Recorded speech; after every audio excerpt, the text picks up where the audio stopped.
어, 한 가지만 더 말씀드리고 설교를 시작하겠습니다. 우리 한중길 장로님께서 다리를 다치셔서 한 2주 주일만 2주 예배 자리를 함께하지 못하셨다가 아직 다 회복되신 게 아니신데도 이렇게 아픈 다리를 이끄시고 이렇게 명절 또 주일 예배 때 이렇게 함께 또 자리를 지켜주셨습니다. 우리 장로님 위해서 같이 기도해 주시길 부탁을 드리고 우리 장로님께 정말 빨리 회복되시라고 격려와 우리 축복의 박수 하겠습니다. 장로님 감사합니다. 잠깐 기도하겠습니다. 하나님 감사합니다. 할렐루야 찬양대의 고백처럼 우리 온 가족이 주님을 의지하게 하옵소서. 아직은 주님을 알지 못해 세상에서 방황하는 이가 있사오니 우리가 저들의 영혼을 품고 끝까지 주님께 간구하게 하옵소서. 그래서 우리 가족 모두가 주님의 전에 나와 함께 영과 진리의 예배를 드리는 날이 속히 오게 하여 주시옵소서. 이 시간에도 말씀을 듣습니다. 부족한 종 사용하셔서 하나님의 능력의 종으로 삼으시고 주님의 선포의 도구로 사용하옵소서. 예수님 귀하신 이름으로 기도드립니다. 아멘. 사람의 마음은 행동을 결정합니다. 사람은 마음에 있는 것이 행동으로 드러나게 되어 있습니다. 싫어하는 사람에게 잠깐은 숨길 수 있을지 모르겠지만 자기의 어떤 진실된 행동을 싫어하는 사람에게는 계속할 수 없지요. 반대로 사랑하는 사람에게는 크게 내색하지 않아도 그 사랑하는 마음이 반드시 드러나게 되어 있습니다. 저는 어저께 부모님 댁을 다녀왔는데 저도 무뚝뚝한 아들인지라 찾아뵙다고 해서 살갑게 안부를 묻거나 그러지 못합니다. 그냥 가서 인사하고 앉아 있다 오는 겁니다. 그런데도 저는 저희 부모님이 제 마음을 아셨으리라고 생각합니다. 사람의 마음은 반드시 전해지기 때문이죠. 여러분 마찬가지로 우리 마음속에 주님이 정말 계시다면 그런 우리의 마음은 진실된 예배로 드러나게 되어 있습니다. 오늘은 구약의 5가지 제사를 하나씩 살펴보면서 예배가 무엇인지, 주님이 받으시는 예배는 어떤 예배인지를 알아보면서 예배의 본질을 좀 여러분과 나누려고 합니다. 먼저 첫 번째 제사는 번제라고 하는 제사가 있습니다. 번제는 구약시대의 가장 대표적인 제사입니다. 번제의 특징은 제물을 조금도 남김없이 온전히 불태워 드리는 겁니다. 제사를 드리는 사람이 제물을 통해서 자기 자신을 하나님께 온전히 드리는 것입니다. 즉 하나님 앞에서 철저하게 자기를 부인하는 것이 번제이고 온전히 자기를 하나님께 드리는 것이 번제입니다. 이 번제에는 몇 가지 특징이 있는데 한번 따라해 볼까요? 번제를 드리는 사람은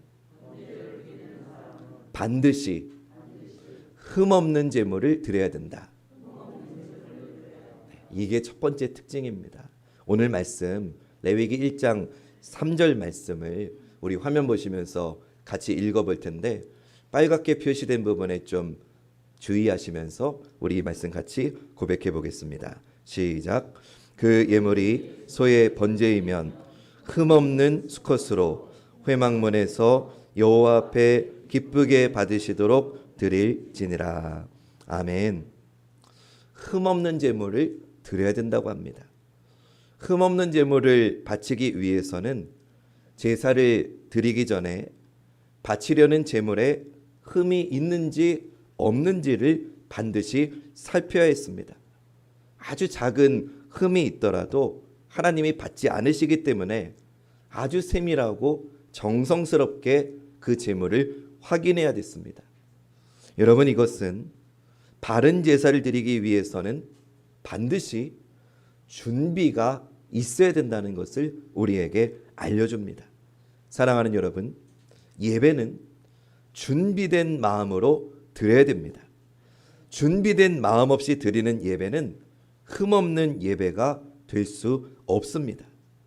여러분, 어저께 밤에, 토요일 밤에 이 주일 예배를 위해서 여러분들이 기도로 준비하셨다면 그 예배는 흠없는 예배가 됩니다.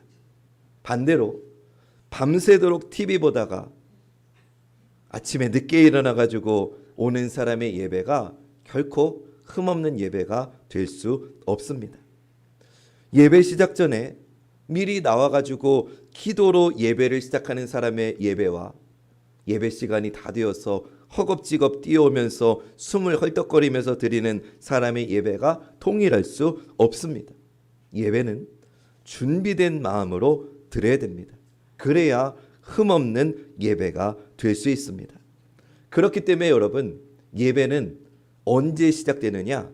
예배는 교회에서 9시에 11시에 시작되는 게 아니고 예배는 여러분들 마음에서 먼저 시작됨을 믿으시기 바랍니다. 여러분들이 집에서 준비하며 기도한 그 마음의 순간이 이미 예배가 시작되고 준비되는 시간이라는 것입니다.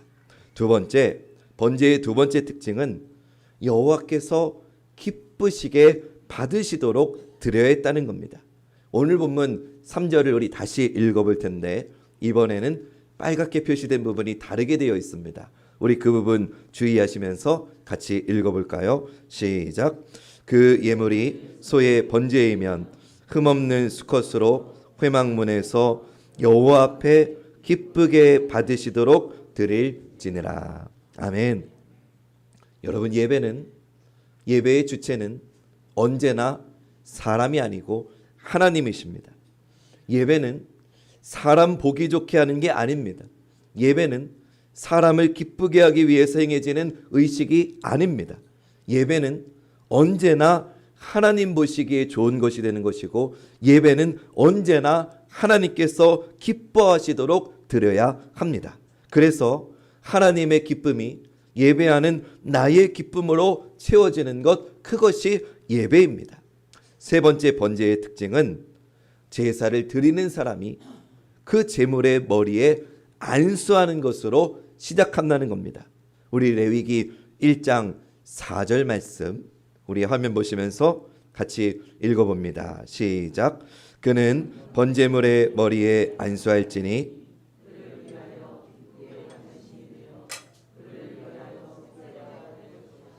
아멘. 여러분, 안수가 뭐죠? 안수는 머리에 손을 얹는 것을 뜻합니다. 제사 드리는 사람은 제물로 바치는 짐승의 머리 위에 손을 얹고 자신의 죄를 하나님 앞에 고했습니다. 그 순간 그 사람의 죄가 자기가 정성껏 가져온 그 제물, 짐승에게 전가가 되는 겁니다. 옮겨지는 겁니다. 그리고 나서 그 짐승을 잡으면 그 짐승이 나를 대신해서 내가 받아야 될 죽음의 형벌을 대신 받아서 죽는 겁니다. 이처럼 제물의 죽음으로 나의 죄가 속함받는다는 것을 자기 눈으로 확인하면서 드리는 제사는 그에게 감사와 감격의 제사가 되는 것이죠. 사랑하는 여러분, 이것은 우리에게 무엇을 의미하느냐? 예배는 회개로부터 시작되어야 한다는 것입니다. 지난 한 주간 지은 모든 죄를 주님 앞에서 회개하면서 나의 수많은 죄에도 불구하고 십자가의 보혈로 변함없이 은혜를 베풀어 주시는 그 하나님의 사랑에 감사하면서 우리가 예배를 드릴 때 우리 예배는 최고의 예배가 되어서 하나님께서 기뻐 받으시게 될 줄로 믿습니다. 여러분, 예배는 내가 의인이어서 드리는 게 결코 아닙니다. 나는 죽을 수밖에 없는 죄인임에도 하나님께서 예수 그리스도 안에서 의롭다고 인정해 주셨기에 그 하나님께 감사하며 찬양을 올려드리는 것, 그것이 회개의 예배가 되는 것입니다. 여러분, 회개 없는 예배는 예배의 본질을 망각하는 겁니다. 마지막으로 번제의 특징은 이게 좀 중요합니다. 번제의 제물을 누가 잡느냐? 제사를 드리는 사람이, 제물을 바치는 사람이 자기가 가져온 제물을 잡게 되어 있습니다. 우리 말씀 레위기 1장 5절부터 7절 말씀 볼 텐데 제가 읽어드릴 테니까 여러분은 빨갛게 된 부분을 좀 주목하시면서 들어보십시오. 여기서 그는 제물을 가져온 사람이에요. 제사를 드리는 사람이에요. 그는 여호와 앞에서 그 수송아지를 잡을 것이요. 누가 잡는 거예요? 제사를 드리기 위해서 제물을 가져온 사람이 잡는 거예요. 아론의 자손 제사장들은 그 피를 가져다가 회막 문 앞 제단 사방에 뿌릴 것이며 그는 또 누구예요? 제물을 가져와서 제사를 드리려는 사람이에요. 그는 또 그 번제물의 가죽을 벗기고 각을 뜰 것이요. 제사장 아론의 자손들은 제단 위에 불을 붙이고 불 위에 나무를 버려놓고. 아멘. 여러분, 많은 분들이 제사 드리는 사람은 그냥 제물만 바치고 그 바쳐진 제물을 제사장이 잡는다고 그렇게 잘못 알고 있어요. 근데 본문에서 읽은 것처럼 그렇지 않다는 거예요. 그 제물은 제사장이 잡는 게 아니라 제물을 가져온 사람이, 제물을 바치는 사람이 그 제물을 죽여야 된다는 것을 분명하게 알려주고 있습니다. 그러니까 번제를 드리는 사람은 이 모든 것을 제사장에게 맡기고 자기는 뒷짐지고 구경하는 거 아니라는 거예요. 제물을 바친 사람이 제물을 직접 죽이고 자기가 죽인 제물을 자기가 직접 가죽을 벗기고 자기가 직접 그 살코기에 각을 뜨고 자기가 직접 그 내장을 뜯어내고 자기가 직접 그 제물의 다리를 씻는 일을 이 제물을 가져온 사람이 직접 했다는 거예요. 그러고 나면 제사장이 그 제물에 피를 뿌리고 각으로 떠진 그 고기와 잘 씻겨진 내장과 다리에 불을 붙여서 하나님께 올려드리는 일만을 했다는 거예요. 여러분, 이 장면을 잘 생각해 보세요. 제물을 잡는 사람은 그가 누구든지 제물의 목을 자기 손으로 쳐야 됐어요. 그러면 제물의 목을 칠 때 튀어오르는 그 피를 자기가 뒤집어 쓰는 거예요. 가죽을 벗기고 각을 뜰 때에 그 피비린내와 그 내장과 다리를 씻을 때에 그 역겨운 악취를 자기가 감수해야 됐어요. 근데 여러분, 분명한 것은 그 과정을 통해서 그 사람은 그 제물을 자기가 잡는 과정을 통해서 그 사람은 살아있는 제사를 드렸다는 거예요. 사랑하는 여러분, 생각해 보세요. 하나님 앞에서 자기가 정성껏 흠이 없는 제물로 가져온 그 제물에 목을 칠 때에 그 사람의 마음속에 머릿속에 뭐가 떠오릅니까? 하나님, 사실은 제 목이 이렇게 쳐져야 되는 겁니다. 가죽을 벗길 때 하나님, 사실은 제 가죽이 이렇게 벗겨져야 되는 겁니다.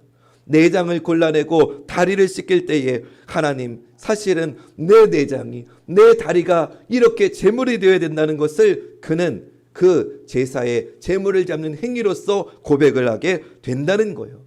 그와 같이 제물을 잡으면서 사실은 제사 드리는 자기가 하나님 앞에서 죽는 경험을 하게 되었다는 거예요. 비록 제사를 드리고 돌아가는 그의 옷은 피투성이었을 것이고 제물의 피비린내와 역겨움이 그의 몸에 진동했겠지만 분명히 확실한 것은 그의 영혼은 그 제사를 통해서 기쁨으로 충만했을 것이라고 저는 확신합니다. 왜냐? 제물과 함께 하나님, 사실은 제가 이렇게 죽는 겁니다 하면서 제물과 함께 죽어버린 자신의 심령 속에 하나님께서 주인으로 자리 잡으셨기 때문인 줄 믿습니다. 사랑하는 여러분, 이것은 오늘 예배는 여러분들이 목사의 설교를 감상하러 오는 시간이 아니라는 거예요. 제가 예배를 다 드려주고 여러분들은 그냥 구경꾼으로 앉아만 왔다 돌아가는 자리가 아니라는 거예요. 제사장이 제물을 잡는 게 아니라 가져온 사람이 제물을 잡는 것처럼 여러분들이 이 시간 하나님 앞에서 여러분이 죽는 시간이 되셔야 된다는 거예요. 내 목을 치고 내 몸과 마음을 온전히 하나님께 내어놓는 시간이 예배의 자리 되시기를 주님의 이름으로 축원합니다.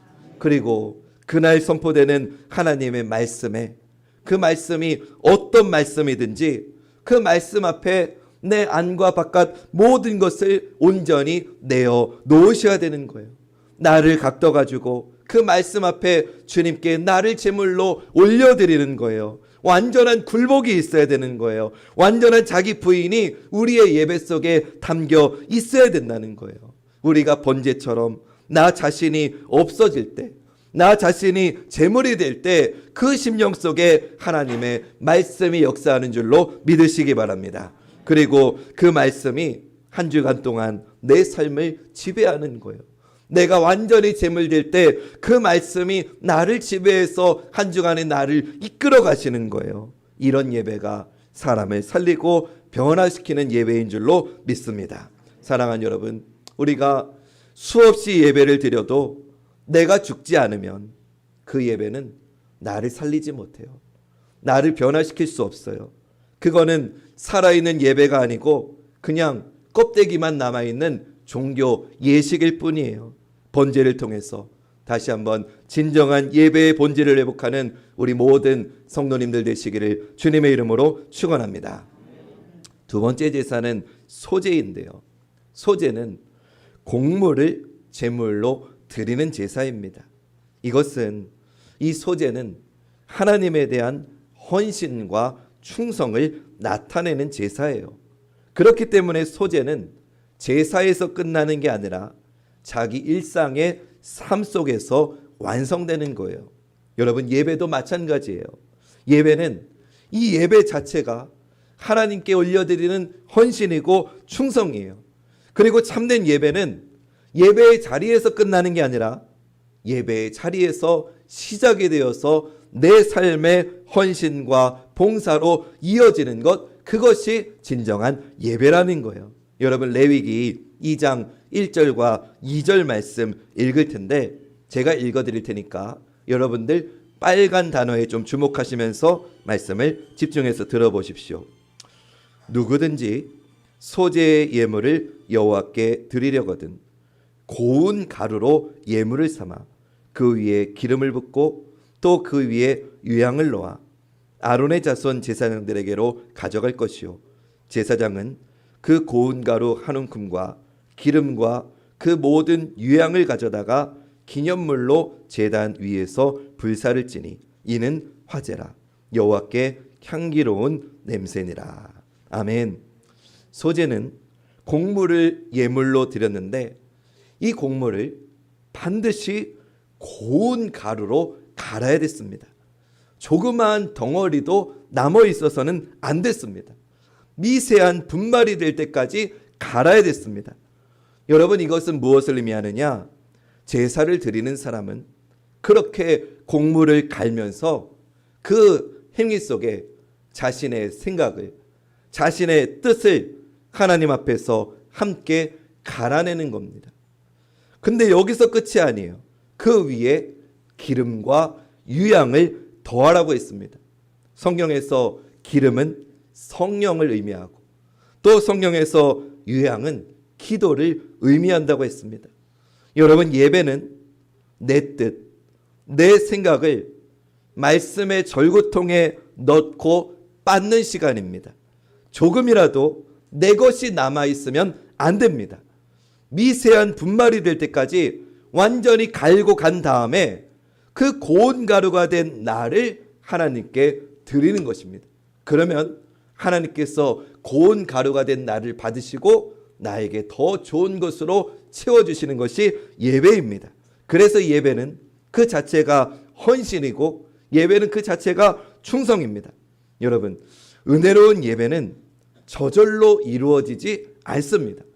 수많은 성도님들의 헌신과 봉사가 합쳐져서 예배가 이루어집니다. 안내위원, 환경미화해 주시는 분들, 주방 봉사해 주시는 분들, 차량 봉사해 주시는 분들, 그 위에도 이 모양 저 모양으로 수많은 성도님들의 헌신이 어우러져서 예배가 되는 것입니다. 그런데 이 헌신은 기름과 유향으로 하라고 했습니다. 여러분, 기름과 유향은 모두 값비싼 것이었어요. 쓰다 남은 것을 하나님께 드리는 게 아니었어요. 사랑하는 여러분, 헌신은 귀한 것으로 행하시는 것을 기억하시기 바랍니다. 헌신은 귀한 것으로 하는 거예요. 바라기는 여러분 아무리 바빠도 여러분의 귀한 시간을 쪼개서 헌신하는 훈련을 지금부터 시작하시기를 주님의 이름으로 부탁드립니다. 왜냐? 지금 당장 시작하지 않으면 여러분들의 신앙이 성숙할 수가 없기 때문이에요. 여러분, 자전거 탈 줄 아세요? 아무도 못 타세요? 탈 줄 아세요? 두발 자전거를 타려면 어떻게 해야 되죠? 페달을 어떻게 해야 되죠? 페달을 계속 밟아야 되죠. 근데 귀찮다고 페달을 안 밟게 되면 어떻게 되죠? 쓰러지는 거예요. 여러분, 헌신도 똑같아요. 예배도 똑같아요. 내가 젊었을 때 밟았으니까, 내가 소시적에 예수 뜨겁게 믿었으니까 그때는 밟았는데 이제 형식이 되고 껍데기가 돼가지고 페달을 안 밟으면 내 신앙의 자전거는 쓰러질 수밖에 없어요.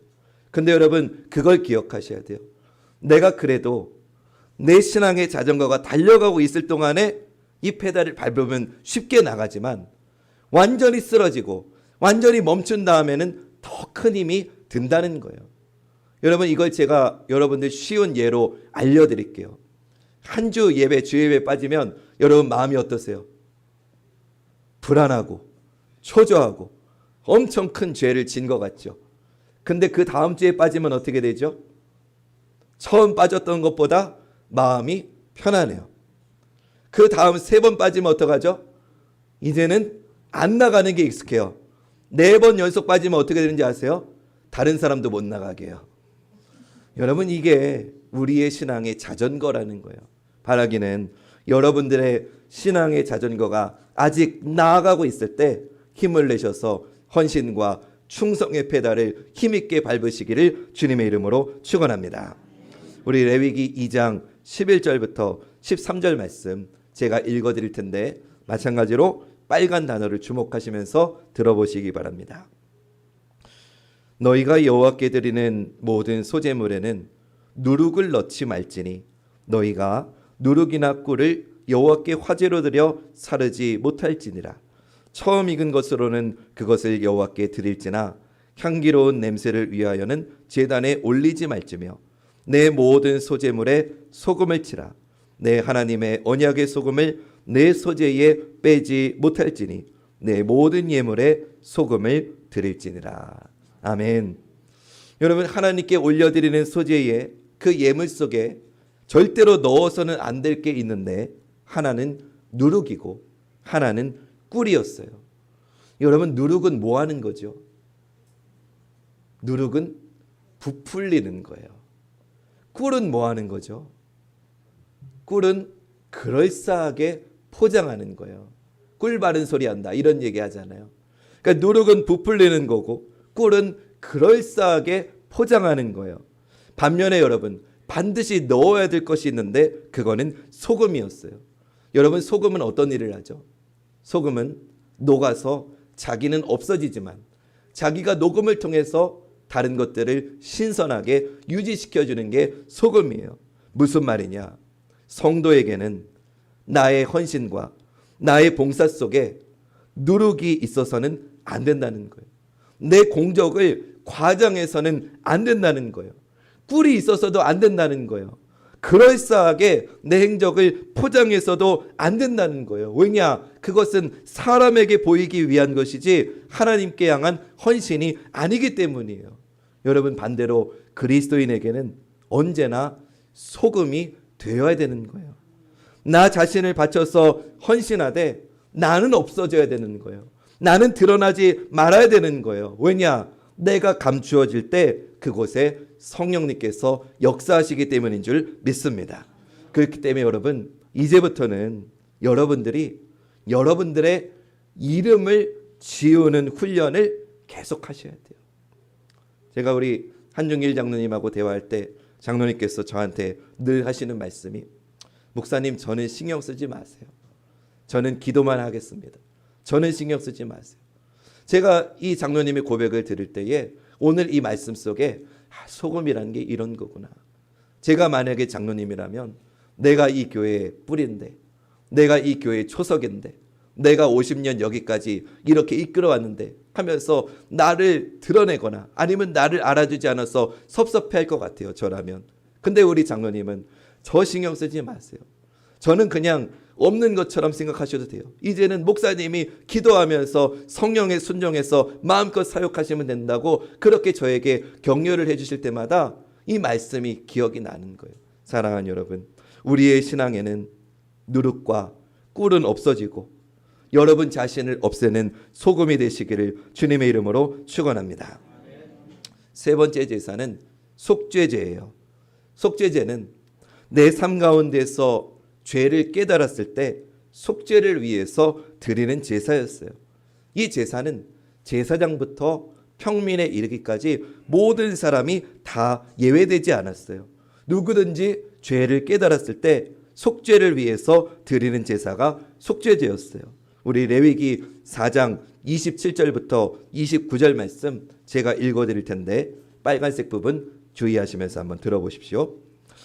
만일 평민의 한 사람이 여호와의 계명 중 하나라도 부지 중에 범하여 허물이 있었는데 그가 범한 죄를 누가 그에게 깨우쳐 주면 그는 흠없는 암염소를 끌고 와서 그 범한 죄로 말미암아 그것을 예물로 삼아 그 속죄제물의 머리에 안수하고 그 제물을 번제물을 잡는 곳에서 잡을 것이요. 아멘. 이 속죄제의 제사 드리는 방법은 번제하고 비슷해요. 근데 이 제사의 특징은 죄를 깨닫는 즉시 제사를 드린다는 거예요. 내가 죄를 깨달았으면 다음날 제삿날까지 기다리는 게 아니라 즉시 제물을 가지고 가서 제사를 드려야 됐다는 거예요. 이 말은 제사와 삶이 분리되지 않고 제사와 삶은 하나라는 것을 의미하는 거예요. 사랑하는 여러분, 예배도 마찬가지예요. 예배 따로 삶 따로가 되어서는 안 됩니다. 예배는 삶과 분리되어서는 안 됩니다. 삶으로 이어지는 예배가 되어야 되고 예배를 위한 삶이 되셔야 됩니다. 예배의 일상화가 되셔야 되고 일상의 예배화가 되셔야 됩니다. 그래야 여러분들이 언제 어디서나 그리스도인이 되실 수 있다는 겁니다. 바라기는 여러분들의 예배는 교회 안에서만이 아니라 교회 바깥에서 언제 어디서나 예배자 되시기를 주님의 이름으로 축원합니다. 네 번째는 속건제예요. 이 속건제는 물질과 관련된 죄를 속죄하기 위한 제사였어요. 속죄를 위한 제사라는 의미에서 속죄제하고는 똑같은데 중요한 차이점은 속죄제는 돌이킬 수 없는 죄에 대한 속죄를 위한 제사이고 속건제는 돌이킬 수 있는 죄에 대한 보상을 위한 제사였어요. 여러분, 죄에는 돌이킬 수 있는 죄가 있고 돌이킬 수 없는 죄가 있어요. 돌이킬 수 없는 죄는 이런 거죠. 다윗이 자기의 충신인 우리아를 죽였죠. 그거는 돌이킬 수 없는 죄예요. 그 속죄를 위해서는 속죄제를 드려야 되는 거예요. 근데 돌이킬 수 있는 죄가 있어요. 가령 예를 들면 제가 우리 이계현 권사님께 10만 원을 꿨어요. 근데 제가 이계현 권사님 부자니까 또 저는 목사니까 안 갚아도 되겠지 하면서 가만히 있으면 하나님께서 너 김 목사 너 이계현 권사에게 10만 원 갚아라고만 하시지 않고 10만 원의 보상의 5분의 1을 더해서 그 사람에게 화해할 수 있도록, 그게 속건제라는 거예요. 여러분, 왜 그런지 아세요? 제가 만약에 10만 원 안 갚으면 우리 이계현 권사님이 이 자리에 나와서 저를 통해서 선포되는 하나님의 말씀이 들리시겠냐는 거예요. 복음서에서도 예수님께서 말씀하시기를 너네가 싸웠으면 제사를 드리러 가기 전에 먼저 뭐 하라고 했어요? 화해하고 나서, 그리고 나서 제사를 드리러 가라는 거죠. 그러니까 하나님께 중요한 것은 하나님과의 관계만 중요한 게 아니라 우리 서로의 관계도 하나님께는 중요하다는 거예요. 제가 사역했던 부교역자로 사역했던 교회에서 전도사님이 한 교우에게 물질적인 손해를 끼쳤어요. 그 전도사님 남편이 사업을 하시겠다고 해가지고 돈을 빌려가 놓고서는 엄청 큰 금액이에요. 근데 사업이 부도가 났는지 안 갚는 거예요. 여러분 이럴 때 어떻게 해야 됩니까? 저는 그때 부목사였기 때문에 제가 그분한테는 아무 말 할 수 없었는데, 제가 만약에 담임이었다면, 만약에 여러분 가운데 이런 상황이 주변에 있으시다면 꼭 전해 주십시오. 제가 만약에 그 전도사님의 담임 목사였다면 저는 전도사님을 불러서 일단 손해를 입힌 그분에게 찾아가서 정중하게 사과하십시오. 그리고 그 다음에 사과로 끝나는 게 아니라 앞으로 교회에서 지급되는 모든 사례비를 그분에게 갚으십시오. 그게 언제가 될지 모르겠지만, 그게 온전히 다 갚아질지 아닐지는 모르겠지만 그 사죄의 의미를 그분에게 그렇게 마음을 표하라고 저는 지금 제가 그분의 담임이라면 그렇게 말씀드릴 거예요. 왜냐, 여러분 생각해 보세요. 그분이 자기에게 물질적인 손해를 끼친 분이 부교역자로 있는 교회에서 하나님께 예배를 드릴 때 온전히 예배에 집중이 되겠느냐는 거예요. 속건제는 하나님께서 우리를 아시는 거예요. 우리가 물질적인 관계에서 또 이웃과의 관계에서 화목하지 않으면 하나님과의 바른 관계가 성립될 수 없다는 것을 하나님은 아셨기 때문인 거죠. 사랑하는 여러분, 혹시라도 여러분들이 그러지 않으셨겠지만 혹시라도 물질적인 어떤 손해를 부지 중이라도 끼치셨다면 오늘 꼭 연락하셔서 내가 미안하다고, 그리고 내가 지금 당장은 아니어도 내가 조금이라도 내 정성을 표하겠다고 말씀하십시오. 왜냐? 물질적인 갚는 건 둘째 문제고, 그래야 그 사람의 영혼이 주님 앞에 바른 예배자로 설 수 있기 때문인 줄 믿으시길 주님의 이름으로 축원합니다. 마지막 드리는 제사는 화목제인데, 이 화목제의 특징은 나누는 것에 있어요. 여러분, 다른 제사는요, 제사장에게 몫이 돌아가요. 근데 이 화목제는 제사장에게 돌리는 몫을 제외한 나머지는 함께 나누는 제사예요. 그래서 이름도 화목제죠. 화목제는요, 여러분 한번 말씀을 볼게요. 화목제가 드리는 법칙을 하나님이 주셨는데, 레위기 7장 15절부터 18절 말씀인데, 우리 이 말씀은 우리 마찬가지로 빨간 부분을 주목하시면서 우리 함께 한 목소리를 읽어볼 텐데, 요 17절 다음에 18절이 이어지니까 여러분 이어서 18절까지 같이 읽어보겠습니다. 시작.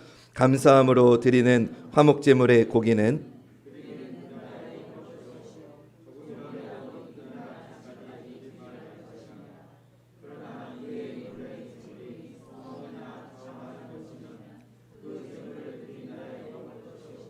그 남은 것은 이튿날에도 먹되 그 제물의 고기가 셋째 날까지 남았으면 불사를 찌니, 만일 그 화목제물의 고기를 셋째 날에 조금이라도 먹으면 그 제사는 기쁘게 받아들여지지 않을 것이라. 드린 자에게도 예물답게 되지 못하고 도리어 가증한 것이 될 것이며, 그것을 먹는 자는 그 죄를 짊어지리라. 아멘. 여러분, 화목제의 종류에 따라서 다음 날까지는 남겨놓고 먹을 수 있었지만 분명한 것은 사흘째 되는 날까지는 제물이 남아있어서는 안 됐어요. 만약에 사흘째까지 제물이 남아있으면 그거는 반드시 불태워버려야 됐어요. 이 법칙을 어기고 만약에 기한이 지났는데도 남은 제물을 먹는 사람이 있으면 그가 드린 제사가 무효가 되고 그 행위 자체가 하나님에 대한 범죄가 된다고 말씀하고 있어요. 이것이 화목제물을 드릴 때 지켜야 될 법칙이라는 거예요. 여러분, 하나님께서 왜 절대로 화목제물은 사흘째 되는 날까지 남겨놓지 말라고 하셨을까요? 그 이유는 간단해요. 만약에 하나님이 이 법칙을 주시지 않으셨다면 우리 인간은 절대로 이웃하고 나누려고 하지 않기 때문이에요. 나 혼자 쟁여놓던지 아니면 나 혼자 쟁여놓다가 썩히는 한이 있어도 우리는 나 혼자 다 먹으려고 하기 때문일 거예요. 그래서 하나님께서 우리들에게 이 법칙을 주신 거예요. 3일 안에 다 먹으라는 거예요. 그러면 여러분, 그 법칙을 지키려면 어떻게 할 수밖에 없어요? 제가 지금부터 소고기 장사는 아니지만 소고기의 무게를 좀 한번 말씀드려 보겠습니다. 소 한 마리가 몇 킬로인지 아세요? 대략 700kg 내지 한 800kg 된다고 그래요. 그럼 그 소고기 한 마리에서 뼈 제하고 내장 제하면 한 300kg에서 400kg 정도 남을 거예요. 그 300kg, 400kg 소고기 중에서 제사장에게 드려야 되는 가슴과 오른 뒷다리를 제외하고 남으면 적어도 한 300kg는 남을 거예요. 우리 안 하겠습니다. 권사님, 300kg 몇 근인지 아세요? 500근이 500근. 아, 잘하시네요. 네. 이 500근을 하루 이틀 만에 다 먹을 수가 있나요? 못 먹죠. 그러면 이 500근을 3일이 되기 전까지 다 먹으려면 어떻게 해야 될까요? 주위 사람들하고 다 나눠 먹어야 되는 거예요. 그래서 화목제는 그 마을의 잔치가 되는 거예요. 근데 여러분, 그냥 나누는 게 중요한 게 아니에요. 그 나누는 대상 가운데 나하고 관계가 불편했던 사람하고도 나눠야 됐다는 거예요. 내가 미워했던 사람하고도 그 고기를 나누어야만 3일이 되기 전에 이 고기를 다 먹을 수 있었다는 거예요. 여러분, 하나님이 왜 이 법칙 주셨는지 이제 감이 오시죠. 하나님은 이 화목 제사를 통해서 하나님과의 관계만이 아니라 막혔던 우리 서로 간의 관계도 화목하게 되기를 바라셨다는 거예요. 그래서 우리로 하여금 3일이 되기 전까지 이거를 반드시 먹으라고 하셨다는 거고, 그러기 위해서는 내가 싫어했던 사람, 내가 미워했던 사람도 찾아가서 아무개 엄마, 이거 내가 하나님께 화목제로 올린 고기인데 우리 같이 먹읍시다 하면서 나눌 때 그 말 한마디, 그 걸음이 그 서운했던 그 사람과의 관계가 회복되는 출발이 되게 하셨다는 거예요. 사랑하는 여러분, 저는 오늘 우리가 드리는 예배가 그런 예배가 되었으면 좋겠어요. 오늘 우리가 교회에 나와서 찬송을 부르고 기도를 드리고 하나님의 말씀을 듣고 배우는 까닭이 여기에 있는 거예요. 진짜 예배는 우리가 예배를 드리고 나만 잘 먹고 나만 잘 사는 게 아니고, 나하고 불편했던 사람은 계속 불편하고 내가 싫어했던 사람은 계속 거리감을 느끼는 게 아니라, 우리가 화목제물 대신 예수 그리스도 보혈 안에서 한 형제 자매가 되었으니 나를 불편하게 했고 내가 힘들었고 내가 상처 주고 받았던 그 사람이라고 할지라도 이제 그 주님의 화목케 하시는 주님의 보혈 안에서 함께 다가가서 손잡아주고 용서하고 이해하고 사랑할 수 있는 우리 관악중앙교회가 되시기를 주님의 이름으로 축원합니다. 이게 화목제물의 의미인 거예요. 여러분, 근데 우리는 오늘 구약시대의 이 제사를 똑같이 드리지 않습니다. 만약에 이 제사를 똑같이 드려야 됐다면 우리 이규현 권사님은 송파구에서 송아지를 끌고 오셔야 됩니다. 오다가 그 송아지가 넘어져서 무릎이 까지면 다시 가셔야 되는 거예요. 1층에서 각을 뜨고 목을 치고 내장을 뜯어내고 씻고 오면은 제가 여기서 불로 태워서 드려야 되는데 왜 오늘 우리는 그렇게 제사를 드리지 않습니까? 영원하시고 완전한 희생제물 대신 화목제물 대신 우리 주 예수 그리스도께서 우리의 영원한 희생제물이 되셔서 우리는 그분의 보혈을 공로를 의지해서 이 자리에 나와 예배하는 줄 믿습니다. 그렇기 때문에 우리 주님께서 모든 제사를 완성해 주셨기 때문에 우리는 예배를 통해서 예수 그리스도 안에서 우리 자신을 하나님께 온전히 드릴 수 있는 것입니다. 바라기는 이번 명절 그리고 앞으로 여러분의 인생이, 여러분의 삶이 하나님이 기뻐 받으시는 귀한 예배 되시기를 주님의 이름으로 간절히 축원합니다.